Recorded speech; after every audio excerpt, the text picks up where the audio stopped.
Hello friends, welcome to English path by Tanu. जैसा कि आप सब जानते हैं कि हम लोग एक्टिव पैसिव पढ़ रहे थे और उसमें हमने प्रेजेंट इंडेफिनिट टेंस यानी simple present tense, simple past tense, simple future tense, ये तीनों टेंस हमने पढ़े और इनमें जो सेंटेंस थे उनको पढ़ा, उनकी एक्टिव से पैसिव चेंजिंग को जाना। ठीक है, सभी के एक एक दो दो दो तीन तीन एग्जाम्पल्स हमने किए ताकि जिससे क्या है हमारी अंडरस्टैंडिंग डेवलप हो। इवन हमने हु की चेंजिंग भी जानी कि अगर, क्योंकि सभी WH वर्ड से हु की चेंजिंग थोड़ी सी क्या है डिफरेंट है, इसलिए उसकी चेंजिंग क्या है हमने क्या है जानी, पर्टिकुलर उसको जानना बहुत जरूरी था। ठीक है, खैर अब आगे हम देखते हैं। नेक्स्ट है हमारा प्रेजेंट कॉन्टिन्यूअस टेंस। इस सीरीज में ऐसे ही हम बढ़ेंगे आगे। प्रेजेंट कॉन्टिन्यूअस टेंस जानेंगे, फिर उसके बाद पास्ट कॉन्टिन्यूअस टेंस जानेंगे, फिर फ्यूचर कॉन्टिन्यूअस टेंस जानेंगे। ठीक है, अब अगर आप प्रेजेंट कॉन्टिन्यूअस टेंस जाने देखें तो इसकी हेल्पिंग वर्ब क्या है? इसकी हेल्पिंग वर्ब है इज एम आर, वर्ब की फर्स्ट फॉर्म के साथ ING लगा देना। लेकिन जब हम एक्टिव से पैसिव वाइज चेंज करेंगे तो हम इज एम आर का यूज करेंगे, लेकिन हम यहाँ पर बीइंग लगा देंगे ING के लिए, क्योंकि हमारे पास क्या है वर्ब की थर्ड फॉर्म का हम यूज करते हैं। ठीक है, हम वर्ब की थर्ड फॉर्म का यूज करते हैं, इसलिए हम यहाँ बीइंग लगा देंगे, फिर उसी सेम वैसे बाय और उसके बाद सब्जेक्ट। ठीक है, तो आइए इसको हम लोग कंटिन्यू करते हैं, देखते हैं क्या है नेक्स्ट। इसमें देखिए they are playing a match. ठीक है, क्या होगा a match, is am are में से इस लग जाएगा, सिंगुलर है, बीइंग लग जाएगा, प्लेड हो जाएगा, वर्ब की सेकंड सॉरी थर्ड फॉर्म लग जाएगी। प्लेड की सेकंड थर्ड दोनों एक जैसी ही होती है, प्लेड होती है। ठीक है, प्लेड बाय हो जाएगा। अब देखिए दे क्या है, सब्जेक्ट है, क्या बन जाएगा ऑब्जेक्ट। तो जब ऑब्जेक्ट बनेगा तो क्या हो जाएगा दे का देम हो जाएगा। समझ में आ गई बात? ठीक है,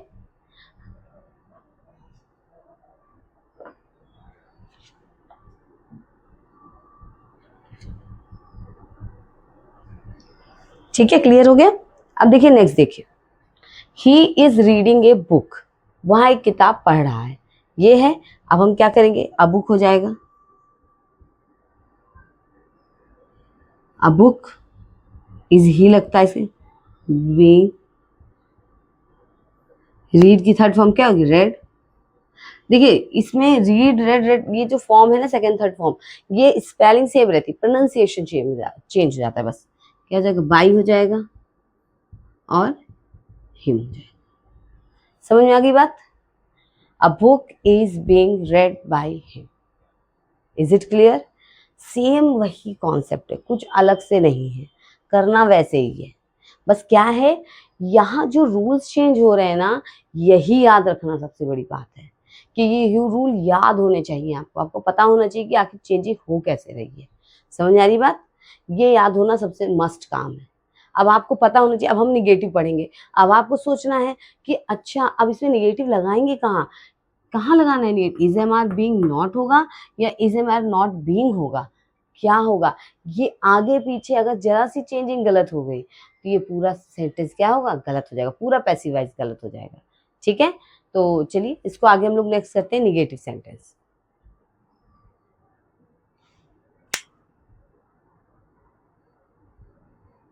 ठीक है, तो आइए अब हम नेक्स्ट देखते हैं।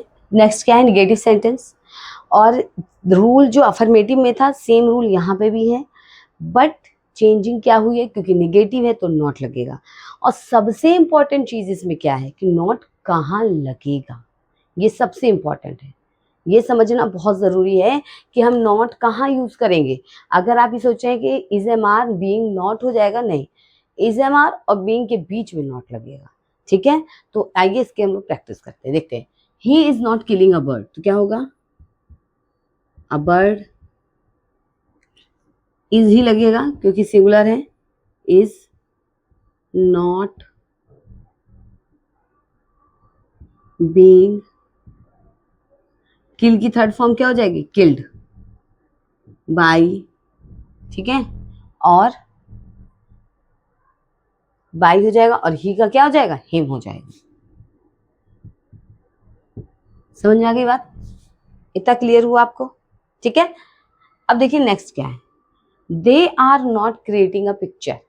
ठीक है, ये हो गया। हम पहले ऑब्जेक्ट ढूंढेंगे, तो क्या होगा, a picture.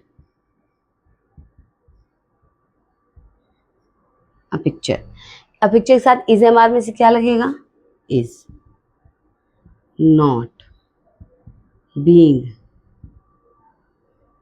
Created. Third form क्या होगी, क्रिएटेड बाय। दे का क्या हो जाएगा, देम। समझ में आ गई बात। They are not creating a picture is not being created by them. ठीक है, इतना समझ में आ गया। ओके, तो अब क्या है, इसको बहुत ध्यान रखिएगा, बहुत ध्यान से समझिएगा। नॉट कहाँ यूज हो रहा है, ये बहुत इंपॉर्टेंट है इसमें। समझ में आया। अब हमारा जो नेक्स्ट है वो क्या है, इंट्रोगेटिव सेंटेंस। आइए उसे देखते हैं।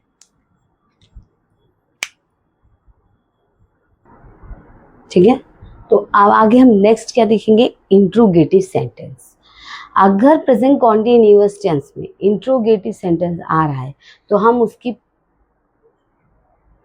एक्टिव से पैसिव वॉइस कैसे बनाएंगे। ठीक है, तो पहले हम ए टाइप वाला करेंगे। ठीक है, क्योंकि आपको पता ही है इंट्रोगेटिव सेंटेंस क्या होते हैं, दो टाइप के होते हैं, जिनमें हम पहले क्या करेंगे, ए टाइप का करेंगे, मतलब फर्स्ट टाइप का, और फिर सेकंड टाइप का, जो क्या होते हैं, डब्ल्यू एच वर्ड से स्टार्ट होते हैं। और फर्स्ट टाइप क्या है, यानी इज एम आर, यानी ऑक्सिलरी वर्ब, हेल्पिंग वर्ब जो होती है उनसे स्टार्ट होते हैं। लेकिन जो बी टाइप होता है किससे, तो डब्ल्यू एच वर्ड से स्टार्ट होता है। ठीक है, तो आइए हम इसको कंटिन्यू करते हैं। Is he buying a book from market, तो क्या होगा, ऑब्जेक्ट क्या है, अ बुक है। अ बुक के अकॉर्डिंग यहाँ पर इज एम आर में से क्या लगेगा, इज ही लगेगा। इज अ बुक क्या हो जाएगा, बीइंग, बाई की क्या हो जाएगी, बॉट। इज अ बुक भी, अब देखिए मैंने कहा था कि अगर अदर्स आ जाए तो क्या करेंगे, यहाँ फ्रॉम मार्केट आ गया तो फ्रॉम मार्केट,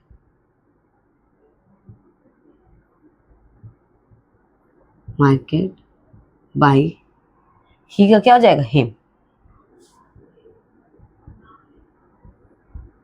बस, सिंपल, हो गई चेंजिंग। हम सब कुछ भी कुछ ऐसा बहुत ज्यादा एक्स्ट्रॉर्डनरी नहीं करना है, सिंपल रूल फॉलो करना है, सिंपल, सिर्फ रूल फॉलो कीजिए। जो रूल कह रहा है उसको फॉलो कीजिए, उसके अकॉर्डिंग चेंजिंग हो जाएगी। ठीक है, अब देखिए नेक्स्ट क्या है, is the boy stealing a kite, तो क्या हो जाएगा, अकाइट ऑब्जेक्ट आएगा, लेकिन अकाइट के साथ इज एम आर में से क्या लगेगा, इज लगेगा, क्या हो जाएगा,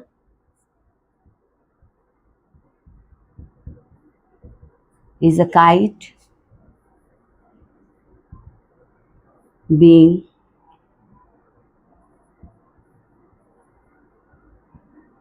is a kite being stolen, क्या हो जाएगा, बाय द बॉय। समझ में आ गई बात, सिंपल है। Is the boy stealing a kite, और क्या हो गया, इज अ काइट ऑब्जेक्ट आ गया, बीइंग आ गया, स्टील की सेकंड फॉर्म क्या, थर्ड फॉर्म क्या होती है, स्टोलन होती है, स्टील, स्टोल, स्टोलन, तो स्टोलन हो गई, बाई लग गया, और जो सब्जेक्ट है हमारा वो ऑब्जेक्ट बन के आ गया। समझ में आ गई बात, क्लियर। अब हम करेंगे ना बी टाइप वाले।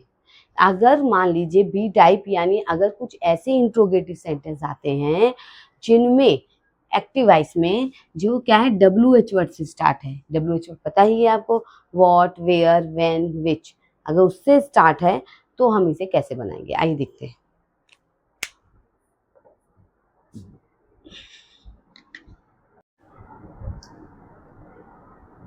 ठीक है, तो आगे नेक्स्ट जो है वो क्या है, सेकेंड टाइप की इंट्रोगेटिव।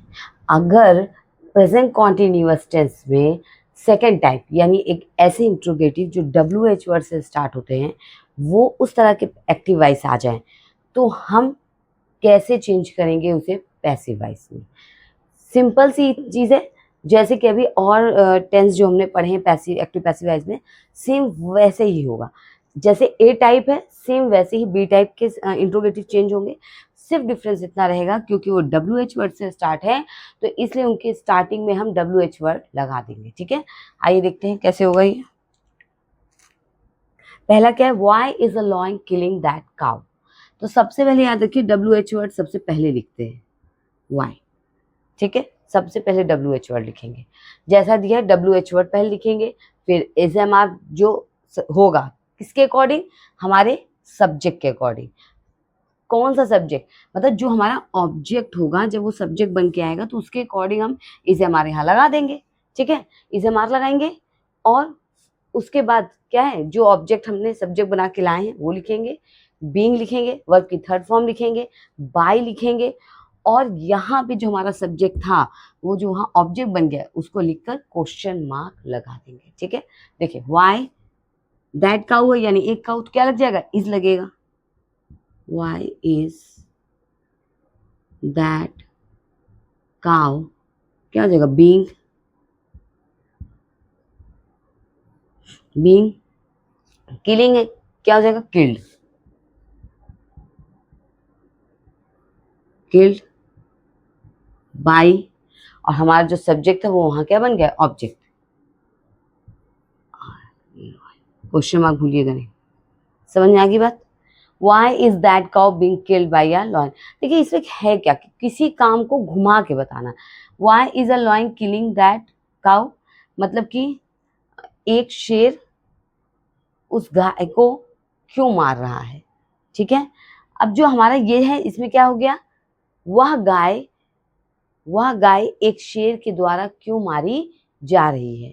ठीक है, उसका क्या है, क्यों मारी जा रही, तो ये इसका सेंस है। ठीक है, उस बात को घुमा के कह देना, सब कुछ सेम है, टेंस चेंजिंग, सब कुछ चेंज है, यहाँ कोई टेंस चेंजिंग, लेकिन बात क्या होगी उसी को घुमा के कह देना। नेक्स्ट क्या है, why is he helping you, तो क्या हो जाएगा, व्हाई, यू क्या है, हमारा ऑब्जेक्ट है, यहाँ पे ऑब्जेक्टिव फॉर्म लगी है यू की, यू यहाँ आएगा, यू के अकॉर्डिंग यहाँ क्या लग जाएगा, आर लग जाएगा। वाई आर यू, हेल्पिंग की क्या हो जाएगी, हेल्प्ड हो जाएगी, हेल्प्ड बाय, ही की ऑब्जेक्टिव फॉर्म क्या हो जाएगी, हिम। डायरेक्ट इनडायरेक्ट इसीलिए स्टार्टिंग में मैंने पढ़ाया है कि वहां पे हमारी ऑब्जेक्टिव फॉर्म, पॉजिटिव फॉर्म, ये सब क्लियर हो जाएगी। और टेंस भी एक बार पढ़ देख लेंगे आपके, हाँ किसमें क्या हेल्पिंग वर्ब लगती है, किस तरह यूज होता है, कौन सी वर्ब की फॉर्म लगती है, ये क्लियर हो जाएगा। समझ में आ गई बात। तो इस चीज को ध्यान रखिएगा। Why is he helping you, why are you help by him, यहाँ पे हमारा प्रेजेंट कॉन्टिन्यूअस टेंस खत्म होता है। इसके बाद जो हमारा टेंस है वो है पास्ट कॉन्टिन्यूअस। ठीक है, इसके बाद हम पढ़ेंगे पास्ट कॉन्टिन्यूअस, और उसके बाद फ्यूचर कॉन्टिन्यूअस नहीं पढ़ेंगे। क्यों नहीं पढ़ेंगे, क्योंकि फ्यूचर कॉन्टिन्यूअस टेंस का पैसिव वॉइस नहीं बनता है। समझ में आ गई बात। फ्यूचर कॉन्टिन्यूअस टेंस का पैसिव वॉइस नहीं बनता है, तो वो हम नहीं पढ़ेंगे। इसके बाद हम पढ़ेंगे past continuous tense. Is it clear. ठीक है, तो इसको यही फिनिश करते हैं, और मैं यही कहूंगी कि आप लोग पढ़िए, अच्छे से एक्सरसाइज कीजिए। कोई चीज़ नहीं समझ में आ रही तो कमेंट सेक्शन में मुझे कमेंट कीजिए, मैं उसे देखूंगी, बताऊंगी आपको जो भी नहीं समझ में आ रहा है। और प्रैक्टिस तो करनी ही है, बिना प्रैक्टिस के कुछ होगा नहीं।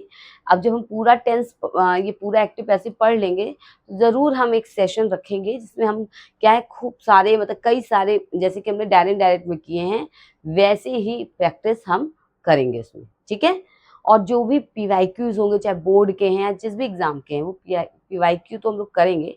वो तो नॉर्मल सी बात है, प्रीवियस ईयर के क्वेश्चंस को सॉल्व करना ये बहुत ज़रूरी है प्रैक्टिस के लिए भी, और नॉलेज भी हो जाएगी किस लेवल तक की बात एग्जाम में हो सकती है।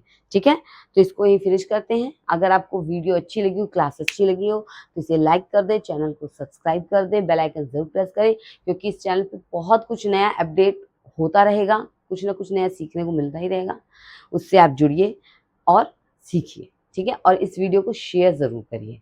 ठीक है, ताकि और लोग भी जाने। एक्टिव पैसिव तो एक ऐसा मतलब ग्रामर ही एक्चुअली एक ऐसा पॉइंट है कि यहाँ पर इतना ब्रॉड सेक्शन है और इतना स्कोप है इसका। एक तरह से देखें कि क्या कहते हैं, एकेडमिक के साथ साथ ये कॉम्पिटिशन्स में भी बहुत हाई लेवल पे ही पूछा जाता है। तो जब तक हमारा बेस स्ट्रांग नहीं होगा, तब तक हमारा लेवल हाई नहीं हो सकता है, ठीक है। तो बेस स्ट्रॉन्ग करना बहुत ज़रूरी है, माइंड में ये क्लियर होना बहुत ज़रूरी है कि कहाँ क्या रूल अप्लाई होता है, ठीक है। तो इस क्लास को यहीं फिनिश करते हैं। Thank you so much.